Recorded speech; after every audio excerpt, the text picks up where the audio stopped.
मैंने अनुभव किया है कि जो अति सावधान रहता है उसके जीवन में ही ज्यादा परेशानियां आती है। जो सदा नुकसान से डरता है उसके भाग्य में ही नुकसान होता है। लोग तुम्हारी स्तुति करें या निंदा, लक्ष्मी की तुम्हारे ऊपर कृपा हो या ना हो, तुम्हारा देहांत आज हो या युग भर बाद, तुम न्याय पथ से कभी भ्रष्ट मत होना। अगर हृदय और बुद्धि में विरोध हो तो तुम हृदय को सुनना, क्योंकि बुद्धि की भी एक सीमा है और हृदय उसके भी पार जा सकता है। हे सर्वशक्तिमान, उठो, जागो, अपना स्वरूप प्रकाशित करो। तुम अपने आप को पापी समझते हो, ये तुम्हें शोभा नहीं देता। वो क्या चीज है जो मनुष्य मनुष्य में भेद करती है, और वो है इस मस्तिष्क की भिन्नता। ये एक बड़ा सत्य है कि बल ही जीवन है और दुर्बलता ही मृत्यु है। बल अनंत सुख, चिरंतन और शाश्वत जीवन है। खुद को कमजोर समझना ही इस दुनिया का सबसे बड़ा पाप है। सत्य को 1000 तरीकों से कहा जा सकता है, फिर भी सत्य तो एक ही होगा।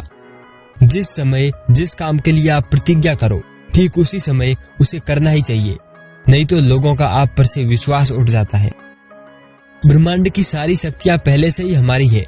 वो हम ही है जो अपनी आंखों पर हाथ रख देते हैं और फिर रोते हैं कि कितना अंधकार है।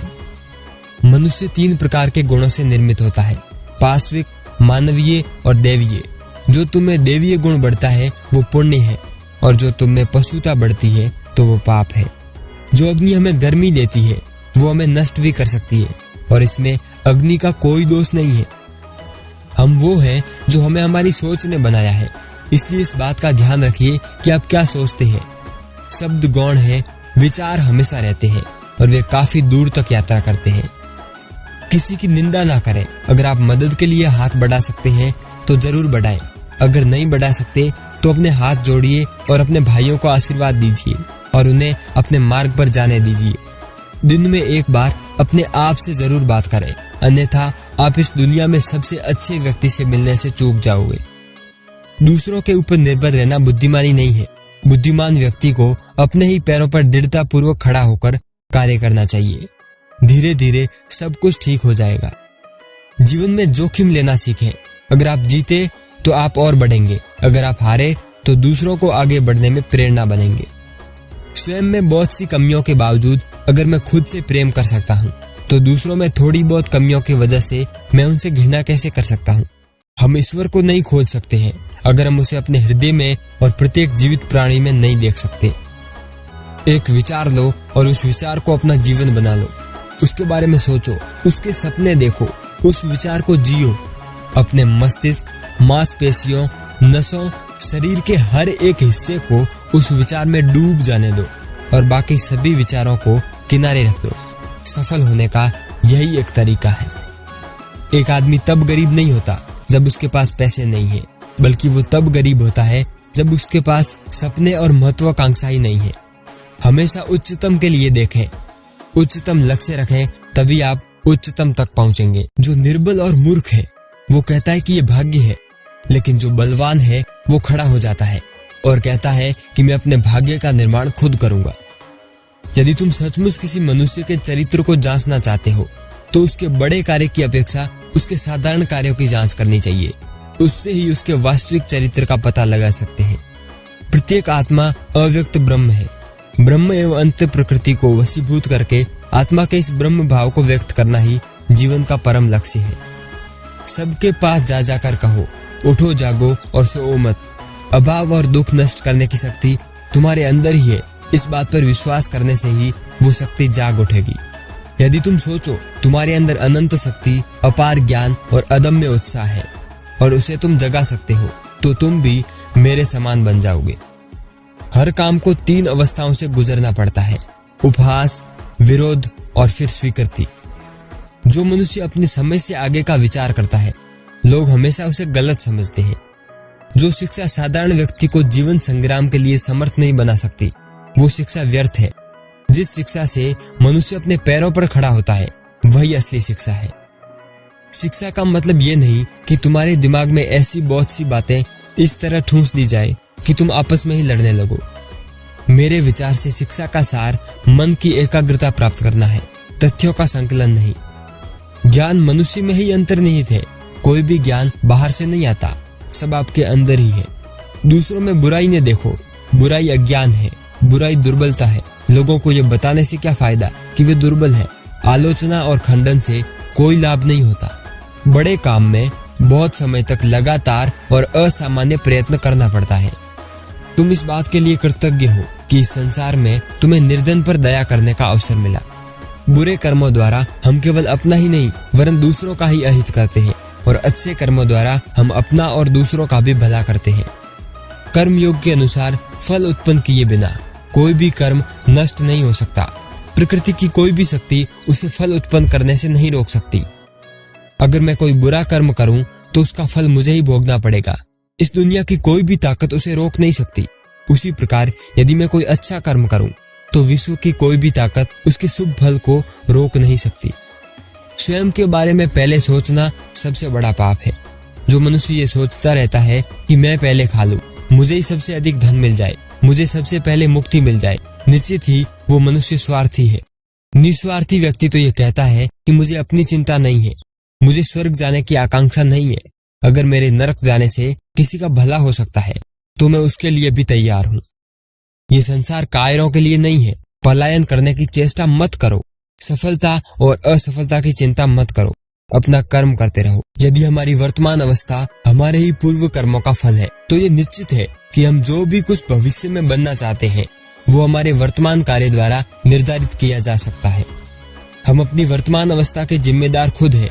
हम जो भी कुछ करना चाहें उसकी शक्ति हमारे ही भीतर है। ये दुनिया एक व्यायामशाला है जहाँ हम अपने आप को बलवान बनाने आते हैं। मनुष्य को तभी मनुष्य कहा जा सकता है जब वो प्रकृति से ऊपर उठने के लिए संघर्ष करता है। तुम कुछ भी करो, अपना पूरा मन और पूरा प्राण उसमें लगा दो, चाहे वो छोटा से छोटा काम ही क्यों ना हो। सभी प्रकार के शरीरों में मानव शरीर ही श्रेष्ठतम है। तुम्हें अंदर से बाहर विकसित होना है। कोई तुम्हें सिखा नहीं सकता है, न ही आध्यात्मिक बना सकता है।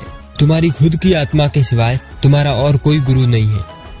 जिस कष्ट को हम अभी झेल रहे हैं वे हमारे ही कर्मों का परिणाम है। अगर इसको सत्य मान लिया जाए तो हम इसे नष्ट भी कर सकते हैं।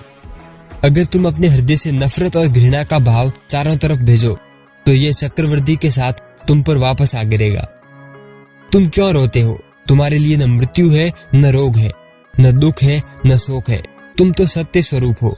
अपने स्वरूप में प्रतिष्ठित हो जाओ। साहसी बनो और इस बात का विश्वास रखो कि हमारे और तुम्हारे द्वारा महान कार्य होने हैं। भगवान ने बड़े बड़े कार्य करने के लिए हमें निर्दिष्ट किया है। शिकायतों और झगड़ों से क्या लाभ? आखिर हम उससे अधिक अच्छे तो नहीं बन जाएंगे। हम जो कुछ भी सोचते और कार्य करते हैं कुछ समय बाद वो सूक्ष्म रूप धारण कर लेता है। वो बीज रूप बन जाता है और शरीर में अव्यक्त रूप में रहता है। फिर कुछ समय बाद प्रकाशित होकर फल भी देता है। मनुष्य अपना सारा जीवन इसी प्रकार गढ़ता है। मनुष्य किसी भी नियम से बद्ध नहीं है।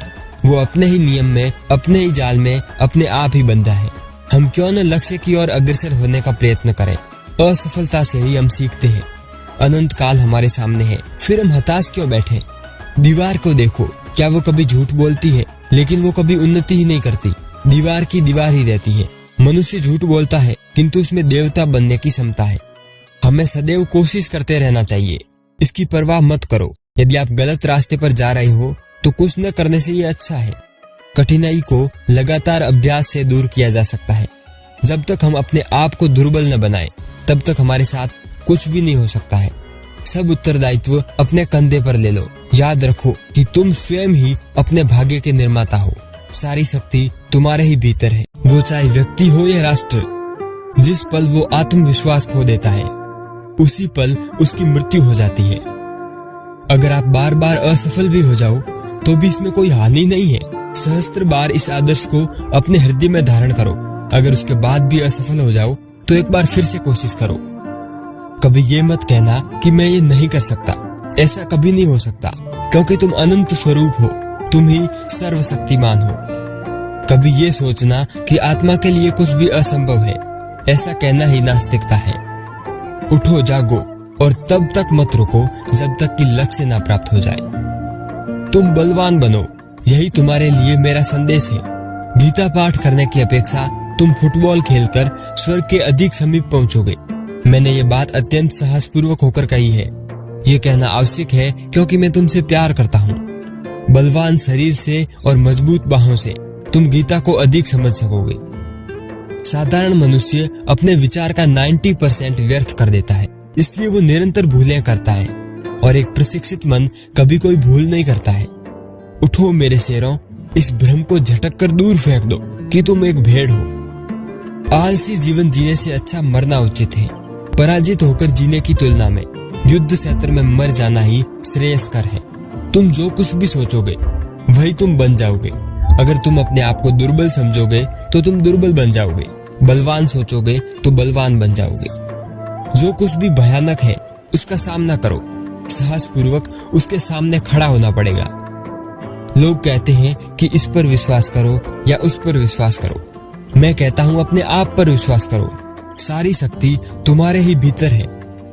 अपने आप से कहो कि हम सब कुछ कर सकते हैं। ना करने से तो सांप का विष भी असर नहीं करता। निराश मत हो, मार्ग बड़ा कठिन है। सूर्य की धार पर चलने के समान मुश्किल है, फिर भी निराश मत हो। जागो और अपने परम आदर्श को प्राप्त करो। मैं इस सिद्धांत से असहमत हूँ कि प्रकृति के नियमों का पालन ही मुक्ति है। मनुष्य की प्रगति तो प्रकृति के उल्लंघन से ही हुई है। मानव मन की कोई सीमा नहीं है। वो जितना एकाग्र होता है उतनी उसकी शक्ति बढ़ती है। बस यही सफलता का रहस्य है। मनुष्य और पशु में मुख्य अंतर उसकी मन की एकाग्रता की शक्ति का होता है। किसी भी कार्य में सफलता एकाग्रता की शक्ति का ही परिणाम है। एकाग्रता की शक्ति में अंतर के कारण एक मनुष्य दूसरे मनुष्य से भिन्न होता है। मनुष्य को पापी कहना पाप है। तुम तो ईश्वर की संतान हो, तुम पापी कभी नहीं हो सकते। जो मैं सूर्य के प्रकाश की तरह स्पष्ट देख रहा हूँ वो ये है कि अज्ञानता ही दुख का कारण है। जब मृत्यु अवश्यम भावी है तो सत्कार्य के लिए प्राण त्याग करना ही श्रेयस्कर है। जो जीवों के प्रति दया करता है वो व्यक्ति ईश्वर की सेवा कर रहा है। अपने आप को बहुत बड़ा मत समझो। तुम धन्य हो कि तुम्हें सेवा करने का अधिकार मिला है और दूसरों को नहीं मिला। अगर तुम अपनी मुक्ति के लिए सब कुछ त्यागना चाहते हो तो ये कैसा त्याग है? क्या तुम संसार के कल्याण के लिए अपनी मुक्ति की कामना तक छोड़ने को तैयार नहीं हो? तुम किसी की सहायता नहीं कर सकते, तुम्हें केवल सेवा का अधिकार है। भय ही मृत्यु है। आज से ही भय से मुक्त हो जाओ। धर्म वो वस्तु है जिससे पशु मनुष्य तक और मनुष्य परमात्मा तक उठ सकता है। पुण्य वो है जो हमारी उन्नति में सहायता करता है और पाप हमारे पतन में। जिस दिन आपके सामने कोई समस्या ना आए आप सुनिश्चित हो सकते हैं कि आप गलत मार्ग पर जा रहे हैं। यदि तुम वास्तव में पवित्र हो तो तुम्हें कोई अपवित्रता कैसे दिखाई दे सकती है? क्योंकि जो भीतर है वही बाहर दिखाई पड़ता है। वेदांत कहता है ईश्वर के सिवाय दूसरा कोई भी नहीं है। जीवित ईश्वर तुम्हारे ही भीतर रहते हैं। जिस किसी वस्तु से आध्यात्मिक, मानसिक या शारीरिक दुर्बलता उत्पन्न हो उसे पैर की अंगुलियों से भी मत छूना। हम मनुष्य जाति को उस स्थान पर पहुंचाना चाहते हैं जहां न वेद हो, न बाइबिल हो, न कुरान हो। लेकिन वेद, बाइबिल और कुरान के समन्वय से ऐसा हो सकता है। एक बात पर विचार करके देखिए, मनुष्य नियमों को बनाता है या नियम मनुष्य को बनाते हैं? मनुष्य पैसे को पैदा करता है या पैसा मनुष्य को पैदा करता है? मनुष्य कीर्ति और नाम को पैदा करता है या कीर्ति और नाम मनुष्य को पैदा करते हैं? तुम ये विश्वास रखो कि तुम्हारा जन्म अनेक महान कार्य करने के लिए हुआ है। कुत्तों की आवाज से मत डरो, यहाँ तक कि आकाश की प्रबल गर्जना हो तो भी डरना मत। उठो, कमर कसकर खड़े हो जाओ, अपनी मांसपेशियों को मजबूत बनाओ। हमें लोहे के पुट्ठे और फौलाद की आवश्यकता है। हम लोग बहुत दिन रो चुके, अब और रोने की आवश्यकता नहीं है। अब अपने पैरों पर खड़े हो जाओ। दूसरों के लिए थोड़ा सा कार्य करने से ही हमारे भीतर शक्ति जाग उठती है। दूसरों के बारे में थोड़ा भी सोचने से हमारे हृदय में शेर सा बल आ जाता है। ये जीवन आता है और जाता है। नाम, यश, भोग ये सब थोड़े दिनों के लिए है। संसारी कीड़े की तरह मरने से अच्छा है अपने कर्तव्य को पूरा करते हुए मर जाओ। जब मृत्यु अवश्यम भावी है तो कीट पतंगों की तरह मरने के बजाय वीर की तरह मरना अच्छा है। इस अनित्य संसार में 2 दिन अधिक जीने से क्या लाभ?